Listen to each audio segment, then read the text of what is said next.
Hello बाबू, कैसे हो आप सब। तो आप देख रहे हैं अपना फेवरेट यूट्यूब चैनल फिजिक्स करो। और आज हम लोग ऑप्टिक्स का एक इंपॉर्टेंट लेक्चर लेकर आए हैं जो आप लोगों के लिए बहुत ही इंपॉर्टेंट होने वाला है। इसके बिना ऑप्टिक्स पूरा अधूरा है, क्योंकि जैसे ही आप पूछेगा कि सर सबसे ज्यादा इंपॉर्टेंट ऑप्टिक्स का लेक्चर या सबसे ज्यादा इंपॉर्टेंट क्वेश्चन ऑप्टिक्स में कौन है, तो बेशक किसी भी शक के दायरे में नहीं आएगा। सबसे इंपॉर्टेंट क्वेश्चन यही होने वाला है। तो बने रहिए क्वेश्चन के लास्ट तक। हम देखेंगे इसके पूरे डेरिवेशन को, आसानी से इस पर क्वेश्चन बनाएंगे और आपको भी एक बनाने के लिए देंगे क्वेश्चन, जिसे आप भेज सकते हैं आंसर कमेंट में। तो देखते हैं कि कैसे बनेगा ये और क्या है क्वेश्चन। तो क्वेश्चन सुनिएगा। क्वेश्चन क्या है? The refraction from A spherical surface. Name तो बड़ा सिंपल सा है, refraction from A spherical surface. अच्छा, तो हिंदी में क्या कहते हैं? तो गोलीय सतह से अपवर्तन। तो बहुत सिंपल सी बात होने वाली है, ध्यान से सुन लीजिएगा। कंसेप्ट है, इसको नहीं समझिएगा तो बाद में दिक्कत होगा। जो एग्जाम्स में पूछे जाते हैं डायरेक्ट वही क्वेश्चन हम बनाएंगे, लेकिन हम आपको समझा देते हैं सारे कंडीशन, जिससे आपको इसका कंफ्यूजन दूर हो जाए। तो जैसे ये स्फेरिकल सरफेस कहा जाए, तो स्फेरिकल में क्या हो सकता है? तो स्फेरिकल में कनकेव भी हो सकता है और कन्वेक्स भी हो सकता है। तो ये कौन सा है? तो ये तो कन्वेक्स है, ठीक है। मतलब उत्तल भी हो सकता है और उत्तल भी हो सकता है, तो हम उत्तल लिए हैं। एक और केस हो सकता है इसमें कि वस्तु विरल में भी हो सकता है और वस्तु सघन में भी हो सकता है। जैसे हम आपको एक एग्जांपल देते हैं। आप कभी कंचा खेले, गोली, तो गोली के अंदर में देखना एक छोटा सा तार की तरह रहता है, जो बाहर सांप की तरह दिखता है, बड़ा अच्छा चमकता है। वो तो दिखे होंगे आप लोग, खेले तो होंगे ही। तो खेले होंगे तो ठीक है, देखे होंगे, नहीं देखे हो तो देख लो ना, अब तो कम से कम देख लो। तो इसका मतलब क्या है कि हम रखते कहां है इसको? तो हम रखेंगे आज इसको विरल माध्यम में, और इमेज जो फॉर्म्ड होगा वो सघन माध्यम में। तो देखते हैं, और यही डेरिवेशन पूछा जाता है, इसलिए मोस्ट वीवीआई क्वेश्चन है और आप बनाने का प्रयास करना। तो हम ऑब्जेक्ट रखते हैं, तो लेट्स टेक, हम ऑब्जेक्ट रख दिए। और एक बात है, एक कंडीशन ध्यान रखना कि इसमें जो ऑब्जेक्ट रखा जाता है, गोलीय अपवर्तक सतह से अपवर्तन के लिए जो ऑब्जेक्ट रखा जाता है वो हमेशा पॉइंटेड रखा जाता है, पॉइंटेड कंसीडर किया जाता है प्रिंसिपल एक्सिस पर। तो इसका मतलब क्या है कि हम यहां पर कंसीडर कर लिए पॉइंट ओ। तो जैसे ही पॉइंट ओ कंसीडर कर लिए, तो यहां से क्या होगा कि एक रे ऑफ लाइट निकल कर जाएगा। अच्छा, ध्यान से देखना। तो जैसे ही जाएगा तो इस मिरर पर तो टकरा जाएगा ना, तो टकरा जाएगा। तब यहां होने वाला क्या है? तो होने वाला है यहां इंपॉर्टेंट सी एक बातें, ध्यान से देखना। और तो आप कहिएगा कि सर ये क्या है? तो ये है नॉर्मल। जैसे ही इंसिडेंट होता है, जैसे ही कोई गिरता है तो पहले नॉर्मल खड़ा होता है ना। अरे सिंपल सी बात है, उस तो पहले से ही समझा रहे हैं आपको। तो जैसे ही इंसिडेंट होगा तो इस एंगल को कहेंगे हम लोग angle of incidence, angle of incidence, ठीक है। अब ध्यान से देखना, एक एक स्टेप बिल्कुल इसका फोटो समझ गया तो डेरिवेशन कंप्लीट है। फोटो नहीं समझे, डेरिवेशन कभी कंप्लीट नहीं होगा। तो ध्यान से देखना और बनाते चलेंगे। तो एक एक स्टेप आपको समझाते बनाते चलेंगे, जिससे आपको कभी भी दिक्कत नहीं। तो फॉर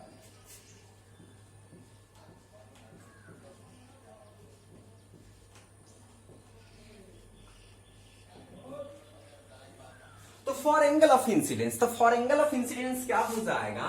I इक्वल टू, तो बाबू अब बात करने हम लोग जा रहे हैं कि यहां I है, तो I के यहां पर क्या होने वाला है? अल्फा। और यहां पर क्या होने वाला है? तो सिंपल सी बातें हैं, बीटा। तो एक हो गया अल्फा, दूसरा हो गया बीटा। और यहां जो पॉइंट है, जो हम पॉइंट ले रहे हैं, जो हम पॉइंट कंसीडर कर रहे हैं, वो पॉइंट क्या है? तो C है। तो हमारा O हो गया, इस पॉइंट पर C हो गया। तो अब हम अल्फा ले चुके हैं, बीटा ले चुके हैं। तो ध्यान अगर आपको होगा तो पता होगा कि I तो एक्सटर्नल एंगल है। I क्या है? एक्सटर्नल, बाहरी है। तो बाहरी कोण जो होता है, अच्छा बाहरी कोण, त्रिभुज आप पढ़े होंगे ना, ट्रायंगल। तो बाहरी कोण जो होता है अंदर के दो कोण के जोड़ के बराबर है। क्या आप एक बार में पूरा फिगर बनाकर नहीं बना लेते? बिल्कुल बना लेते थे, याद रखिएगा। ऐसे अगर बनाइएगा तो कंप्लीट हो जाएगा और बाद में बिल्कुल कंफ्यूजन नहीं होने वाला। तो जैसे ही आप लिखेंगे तो क्या हो जाएगा? अल्फा प्लस बीटा, ठीक है। तो I इक्वल टू हो गया हम लोग का अल्फा प्लस बीटा, और इक्वेशन इसको क्या ले सकते हैं? तो 1 ले सकते हैं। तो I equal to alpha plus beta हो गया। अब हम देखने जा रहे हैं दूसरा। तो फॉर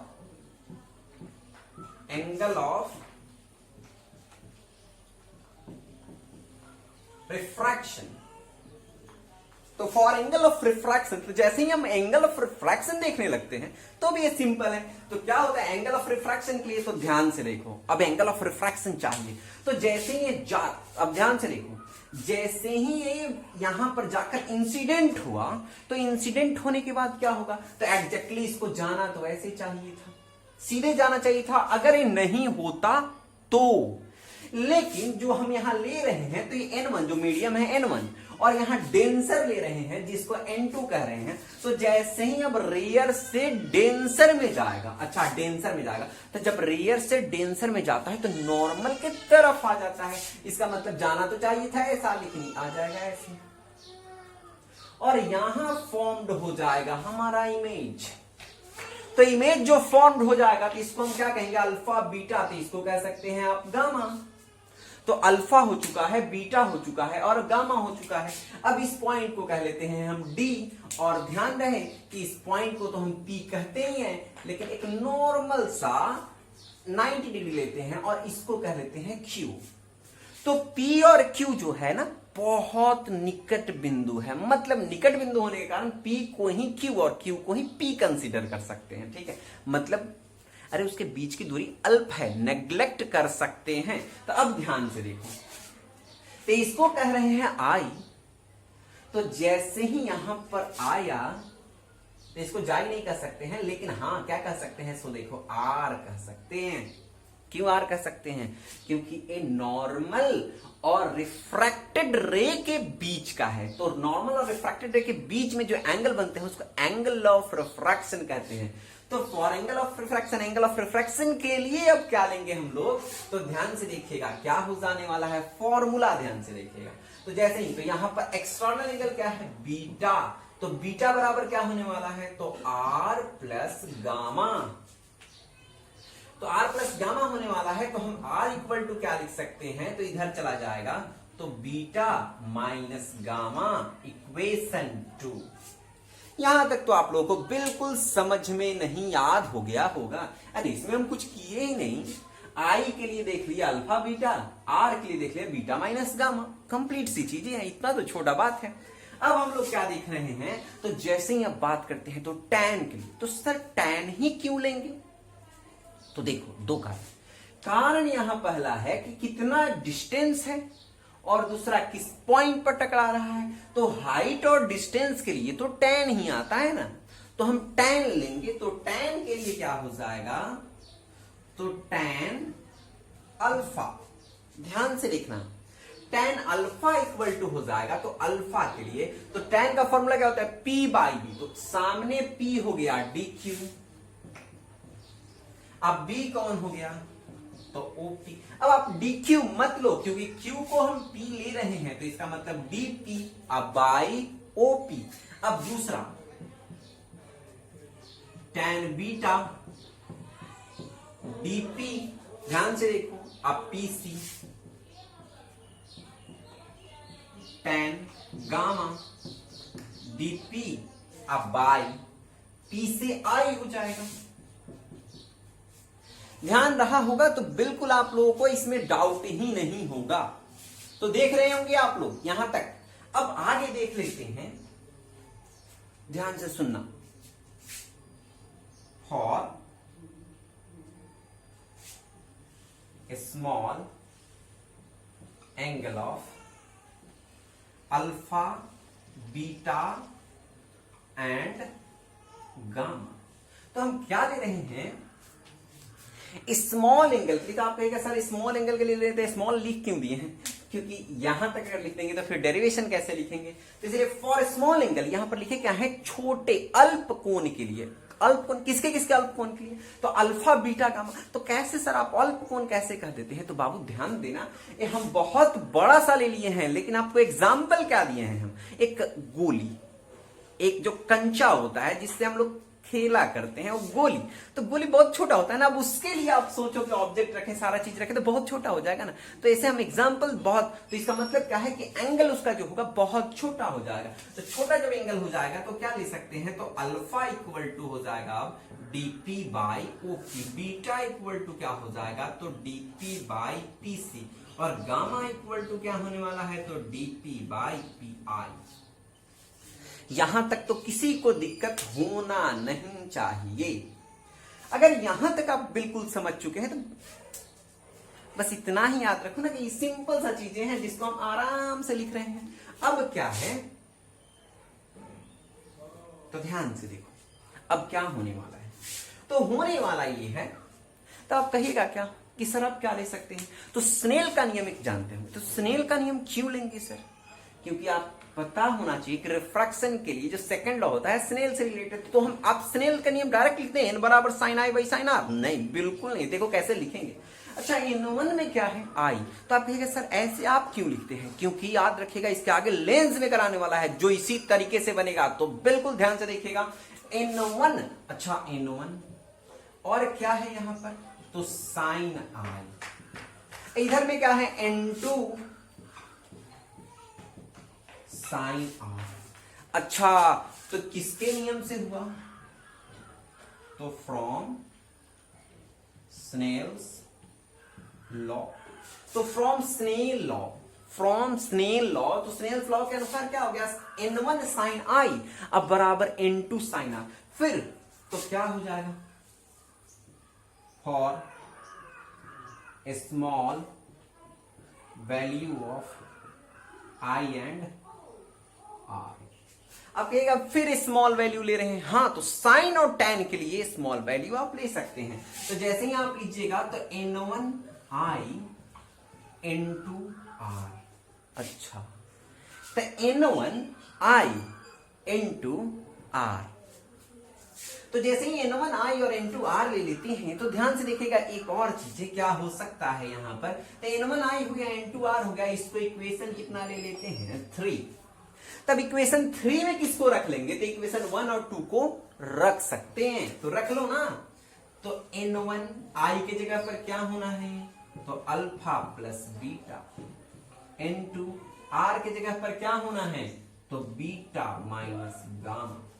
अब आप कहिएगा तो सर n1 n2 तो है, अल्फा बीटा तो हो गया, अब क्या इस वैल्यू को रख सकते हैं, तो बिल्कुल हाँ। अब तो अल्फा बीटा और गामा जानते ही हैं तो रख लेते हैं। एक बात ये और याद रखना, तो अभी हम रख लेते हैं, उसके बाद आपको समझाएंगे। n1 अल्फा की जगह पर क्या है, तो dp। ऐसे ही आपको बता देते हैं, आराम से आप लिख सकते हैं। अच्छा लिख लीजिए पहले, उसके बाद तो dp op और प्लस बीटा की जगह पर क्या है, dp pc n2। बीटा की जगह पर क्या है, तो बीटा की जगह पर है dp pc माइनस क्या हो जाएगा, तो नेक्स्ट क्या होने वाला है, तो dp pi। अच्छा तो अब इसमें से ध्यान से अगर देखें तो क्या बाहर हो सकता है इसमें से, तो इसमें से dp बाहर हो सकता है, इसमें से भी dp बाहर हो सकता है। तो dp से dp कैंसल हो जाएगा, कैंसल आउट हो जाएगा, खत्म हो जाएगा। तो जैसे ही हम dp से dp कैंसिल कर देंगे तो dp मत सोचना मोबाइल वाला dp हो जाए, ठीक है। dp मोबाइल वाला नहीं है, dp तो यहाँ dp है, ठीक है। तो जैसे ही आप लिखोगे तो n1 और dp के, अब तो dp बाहर हो चुका है ना, तो op बच चुका है, तो op प्लस, तो प्लस लिखेंगे n1 pc हो जाए, अब बराबर n2 और a pc हो जाए, अब माइनस n2 pi हो जाए। यहां तक तो बिल्कुल आप लोगों को समझ में आ गया होगा कि याद हो गया होगा। एक बातें आपको हम समझा रहे हैं, उसको थोड़ा समझने का प्रयास। जो O से P था चिन्ह परिपाटी के अनुसार, जो O से P था इसको वस्तु की दूरी कहते हैं। तो अच्छा OP को आप ऐसे भी कह सकते हैं माइनस U, ठीक है, वस्तु की दूरी। अच्छा P से जो C था इसको क्या कहते हैं, तो इसको कहते हैं रेडियस, तो रेडियस R है। आप कहेगा सर पहले क्यों नहीं लिख रही है, पहले इसलिए नहीं लिखे कि आपको आराम से लास्ट में समझाकर बता दे रहे। कंडीशन तो इतना ही हो गया, कंडीशन तो इतना ही हो गया, तो कोई भी डेरिवेशन करना उसके लास्ट में चिन्ह परिपाटी को इंप्लीमेंट करना, डेरिवेशन कंप्लीट हो जाएगा। तो जैसे ही तो OP के लिए तो माइनस U, PC के लिए R हो गया और PI के लिए V हो गया। अब जैसे ही आप फॉर्मूला को उसमें इंप्लीमेंट करोगे तो एक काम करते हैं, PC एक तरफ कर देते हैं, बाकी को एक तरफ कर लेते हैं। तो देख लो, कर लो, तो जैसे ही उस पीसी को इधर लेकर आ जाएंगे, तो पीसी को उधर लेकर चले जाएंगे और पीआई को इधर लेकर आ जाएंगे, तो N2 पीआई अब प्लस N1 ओपी अब बराबर N2 माइनस N1 अब बटा पीसी। अब एक लाइन और लास्ट हो जाएगा, तो आप कहिएगा क्या, N2 पीआई की जगह पर क्या है, तो पीआई की जगह पर है भी माइनस N1, ओपी की जगह पर क्या है, तो यू माइनस कैसे दे दी, क्योंकि प्लस था माइनस तो उसके साथ ही है। अब क्या हो जाएगा, तो N2 N1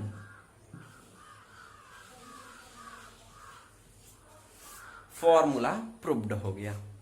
और आप चाहें तो अब स्क्रीनशॉट आप इसका ले सकते हैं, स्क्रीनशॉट ले सकते हैं, बिल्कुल आपको समझ में आ जाएगा ये। आप चाहें तो पूरा स्क्रीनशॉट ले लें और इसको बना लें, स्क्रीनशॉट ले लीजिए। अब हम लोग एक बातें करते हैं इस पर, थोड़ा सा सिंपल सा अगर चीजें कहें कि सर क्या ये छोटा नहीं बनाया जा सकता, इतना बड़ा बना दिए, तो याद रखना 5 मार्क्स का है, ठीक है। आप कहेगा सर इसका लैंग्वेज लिखेंगे कैसे, तो लैंग्वेज लिखना तो बहुत आसान है। हम क्या लेते हैं, तो हम एक उत्तल अपवर्तक सतह लेते हैं जिसका घन, जिसका अपवर्तनांक कितना है, तो अपवर्तनांक N2 है, इधर का अपवर्तनांक कितना है, N1 है, और वस्तु को मुख्य अक्ष के बिंदु O पर स्थापित करते हैं जिसका प्रतिबिंब बिंदु I पर प्राप्त होता है। तो ये तो कॉमन सी चीजें हैं जिसको आप आराम से लिख सकते हैं, लेकिन डेरिवेशन समझना जरूरी है। तो हम आपको एक बार इस पूरे डेरिवेशन को हटाकर एक क्वेश्चन समझा देते हैं। उससे पहले इसका सिंपल सा एक फंडा समझाते हैं जिसको आप आराम से प्रूफ करते हो, शॉर्टकट में प्रूफ कर सकते हो और समझ सकते हो।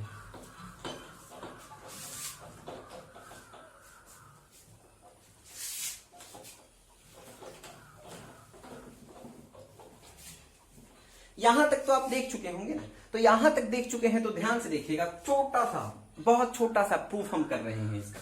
स्नेल का लॉ जैसे ही लगाएंगे तो N1, तो स्मॉल एंगल के लिए लगाएंगे तो क्या हो जाएगा, N1I और इधर में हो जाएगा N2R, इक्वेशन 3।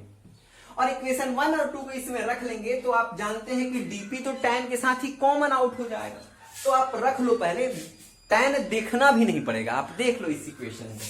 तो N1 I के जगह पर क्या हो जाएगा, अल्फा बीटा, और N2 R के जगह पर क्या हो जाएगा, तो बीटा। ये बातें आप जानते होंगे तो ही हम आपको बता रहे हैं कि हाँ आप सिंपली भी प्रूफ कर सकते हैं, लेकिन इस फंडे को याद रखना कि कभी आप मिस्टेक ना कर जाए, इसलिए।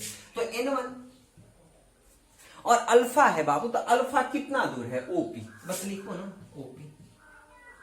और दूसरा N1 बीटा कितना दूर है, तो PC। N2 बीटा कितना दूर है, तो PC है, और N2 गामा कितना दूर है, तो PI। उस चीज को आप जानते हैं और इसको इधर से उधर तो कर ही सकते हैं, तो जैसे इधर से उधर करेंगे तो इधर ला देते हैं, तो N2 और PI के जगह पर क्या होना है, प्लस से तो माइनस हो रहा है, तो भी। और यहां N1 OP तो है ही, माइनस में हो जाएगा, तो N1 OP के जगह पर U हो जाएगा, और N2 माइनस N1 होने वाला है, अब प्रूफ हो गया। आप जैसे मन करे वैसे प्रूफ करो, उससे कोई दिक्कत नहीं। तो अब एक क्वेश्चन है,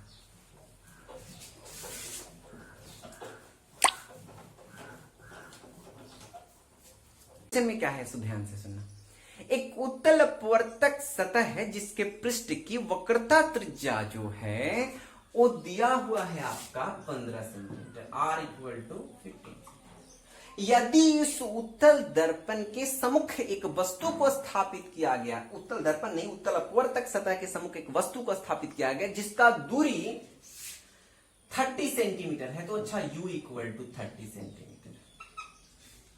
और प्रथम माध्यम मतलब N1 का अपवर्तनांक जो है वो 1 है और N2 का अपवर्तनांक जो है वो 2 है, तो बताना है कि भी कितना होगा, इमेज कहां ऑब्टेन्ड होगा। तो अकॉर्डिंग टू फॉर्मूला आप क्या जानते हैं, तो N2/V माइनस N1/U और N2 माइनस N1/R, बस यहां पर रख दो, आंसर आ जाएगा। तो कैसे रखेंगे, तो N2 के लिए क्या हो जाएगा, तो 2, अब बाई V के लिए तो हम जानते नहीं है, N1 के लिए तो 1, और जैसे ही u के लिए रखोगे तो ये प्लस है ना, माइनस है ना, तो प्लस हो जाएगा क्योंकि ऑलरेडी यहाँ माइनस है, तो ये हो जाएगा u। और यहाँ दोनों में से, तो दो में से एक घटेगा तो एक, और r इक्वल टू कितना है, तो 15 सेंटीमीटर। अब क्या करेंगे, जो प्लस में है इधर चला जाएगा, तो जैसे ही प्लस वाला इधर चला जाएगा 2/v, और यहाँ पर क्या होने वाला है, तो 1/15। ध्यान दीजिएगा, तो बहुत सिंपल सा चीजें हैं, आराम से बना सकते हैं। तो जैसे ही 1/30 को इधर ले जाएंगे तो प्लस में था, इधर में माइनस हो गया 1/30, और -1/30 हो गया। अब हम क्या कर सकते हैं, तो 2/v है और दोनों का एलसीएम लेंगे तो 30 हो जाएगा। अब 30 अगर हो चुका है और ऊपर में कितना होगा, सो ध्यान देना, तो 2 - 1 हो जाएगा। अब 2 में से 1 माइनस कर लेंगे तो फिर 2/v हो जाएगा, और यहाँ 1/30 हो जाएगा। क्रॉस मल्टीप्लीकेशन करोगे v इक्वल टू कितना आ जाएगा, तो v इक्वल टू 60 सेंटीमीटर आ जाएगा। आंसर क्या? और बिल्कुल आप लोगों को समझ में आ गया होगा। तो एक क्वेश्चन आप लोगों को हम बनाने के लिए देते हैं, जो आप घर से आराम से बनाना, बैठ के बनाना, खड़ा होके नहीं बनाना इसको। तो देख लेते हैं, r इक्वल टू दिया हुआ है 10 सेंटीमीटर। इससे अच्छा है जो स्क्रीन पर क्वेश्चन चल रहा है उसको ध्यान से देखिए और बना लीजिएगा। ऐसे तो आप सॉल्व कर सकते हैं। बुक का ही क्वेश्चन है, किसी बुक का आप बता देंगे तो आप तो सॉल्यूशन ढूंढ लीजिएगा उसका। इसीलिए इस क्वेश्चन को आप सॉल्व कीजिए और भेजिए मेरे पास, मेरे व्हाट्सएप नंबर पर। मिलते हैं अगले वीडियो में, तब तक के लिए स्टे ट्यून्ड, फिजिक्स गुरु।